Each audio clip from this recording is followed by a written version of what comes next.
대한민급 미사일의 최고 고도와 사거리를 알아보겠습니다. 2월 27일과 3월 5일 발사된 최고 고도 600km 안팎을 찍은 뒤 사거리는 300km를 기록했습니다. 3월 16일에도 또 미사일을 발사했지만 이땐 공중에서 터져버렸죠. 곧이어 주목해야 할 발사가 등장합니다.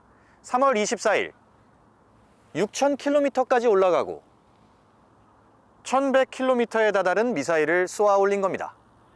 ICBM의 정상 궤적은 이런 식인데 그와 달리 고각으로 발사했습니다.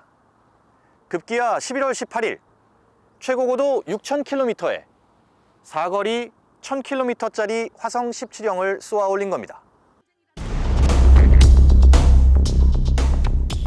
이번에 이제 3월하고 11월에 쏜 거는 만약에 정상 각도로 계산한다면은 15,000km가 나와요. 근데 15,000km는 위성으로 우리가 한번 컴파스를 그려서 그 반경을 보면은 정확하게 동부를 넘어서요. 할 수 있는 미 본토를 사정권으로 두는 사거리를 확보했다고 볼 수 있을까요? 어떻게 보세요? 저는 충분히 사거리를 확보했다고 보거든요. 사거리라는 거는 이제 추진 시스템 관점이거든요. 근데 이제 실제 우리가 ICBM을 무기화했다라는 관점은 좀 달라요. 이제 무기화했다고 한다면 이제 탄두부에 대한 이제 다양한 기술이 필요하잖아요. 실제로 엔진이 커도 엔진이 크다 그래서 무턱대고 이거 사거리 15,000km 이상 나간다. 그렇게 안 나갑니다. 왜냐하면 탄두 무게, 위에 있는 무게가 무거울수록 사거리는 안 나오는 거예요. 무거운 걸 안고 가면 못 가는 거죠. 길게. 그렇죠? 그래서 제가 분석한 거는 이 정도 만일에 2.5톤 정도 넣으면 저기는 11,000, 12,000밖에 안 나가요. 그렇게 엔진이 4개짜리를 붙여도.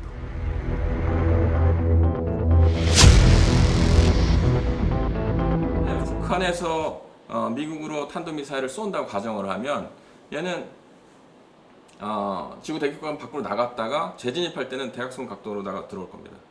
그때 이 탄두가 들어오면서 공기층, 이제 지구에 가까운 쪽으로 닿는 부분들은 마찰이 더 많아지겠죠. 공기층하고. 그럼 거기부터 상마라는 것이 일어납니다. 고온에 의해서. 그러면 자칫 잘못하면 이게 탄두가 똑바로 들어오는 것이 아니라 돌거나 또는 중간에 파괴되거나 이런 현상들이 일어날 수가 있어요. 그래서 재진입 기술들이 필요한데 이걸 고각 발사로 다 아무리 테스트 해봐야 얘는 대각선으로 들어가는 것이 아니라 재진입할 때는 거의 수직으로 들어오거든요. 예. 이 대각선으로 들어갈 때 그 환경을 묘사를 해주기가 어렵다. 접촉면도 다르고 시간도 다르고 다른 그렇죠. 거죠. 예, 예. 그런 것 때문에 재진입 기술을 아무리 지상에서 테스트한다 하더라도 또는 아무리 고각 발사를 한다 하더라도 실제 상황과 유사하게 테스트하지 않는 이상은 그 재진입 기술을 확보했다라고 단정하기 어렵다라는 게 제 생각입니다.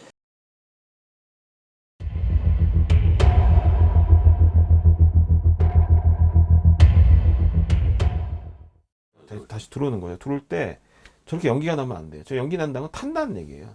특히 이제 미국에서도 북한은 아직 재진입 기술을 확보 못했다. 열을 견디지 못해서 탔을 수도 있지만 그 열을 잘 견디고 있기 때문에 그런 흔적이 남았을 수도 있는 거예요. 그 자리를 지나갔다라는 것만 보여주는 거지 어떤 궤적으로 어떤 형태로 지나갔다라는 걸 명확하게 보여주는 양상은 아니거든요.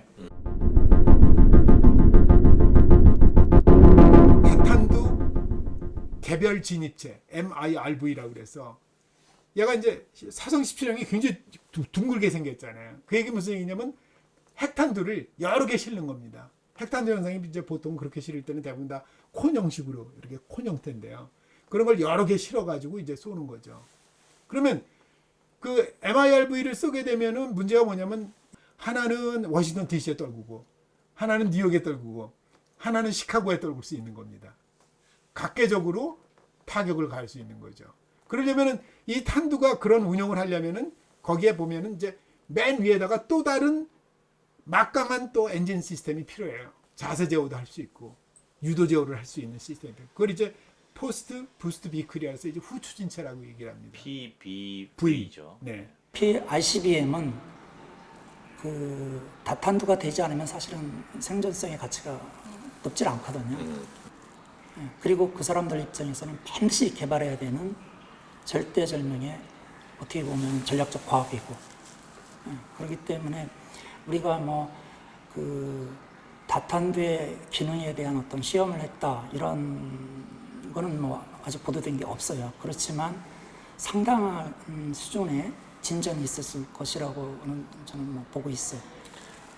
But I don't think that they're there yet. That's a quite sophisticated technology.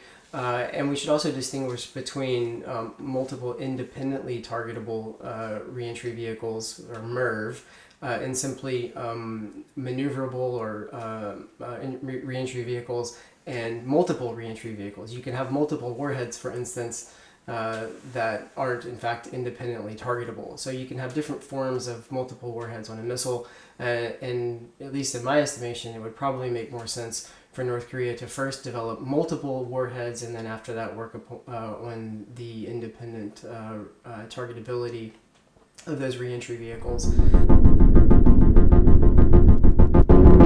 And so I think we have a very limited idea of what the timeline might be by which they could develop solid fuel for their ICBMs. So they want it, however, because it would make the missiles more survivable, because they could be rolled out and launched quite quickly, as opposed to the current liquid fuel ICBMs they have, which are much more vulnerable. Yeah, much more vulnerable on the ground to attack.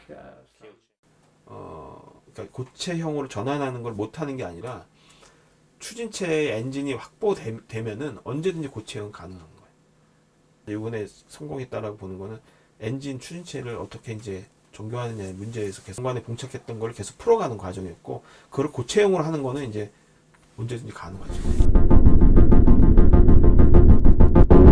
한미일이 처음으로 로널드 레이건호가 이제 부산항에 임팡하고 독도 인근으로 가서 한미일이 해상훈련을 해요.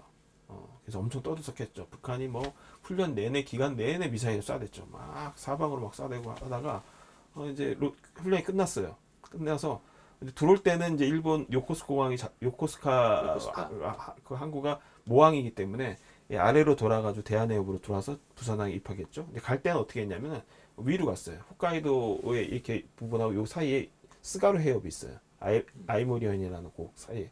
그래서 여기를 통과해가지고 이제 요코스카로 이제 가려고. 도쿄 옆에. 그렇죠. 그래서 이제 이렇게 빠져나와서 가고 있는데 중거리 미사일을 쐈어요. 쏴가지고 사실상 한국만 머리 위로 지나간 거예요. 일본 열도 지나갔으니까. 로널드 레이건호가 1984년에 취역을 했어요. 취역을 한 이후에 자기 머리 위로 미사일을 쏜 나라는 없어요. 근데 2차 세계대전 이후에 미국이 한국만 머리 위로 미사일을 쏜 적은 없어요. 단 한 번도. 너무나 놀란 거죠, 미국이. 그래서 어떻게 했습니까? 훈련이 끝나서 돌아와야 되는데 돌아갔어요, 다시. 스가루협을 다시 통과해서 독도로 다시 전기를 했어요. 그래서 그때 하루 연장한다고, 훈련. 독도로 들어와서 하루 훈련 더 했어요. 그럼 그 당시에 도대체 한반도 주변에서 무슨 일이 벌어지고 있었는지. 그 당시에 이미 중국 해군 북해함대하고 남해함대, 러시아의 극동함대가 다 일본 전역, 그 다음에 대한해협에 다 같이 동시에 다 전개가 돼 있었어요. 그러니까 사실상 한미일, 그러니까 북한은 빼더라도 중러가 다 해군이 다 전개돼 있었던 거예요. 그러니까 아주 엄청난 상황이었죠.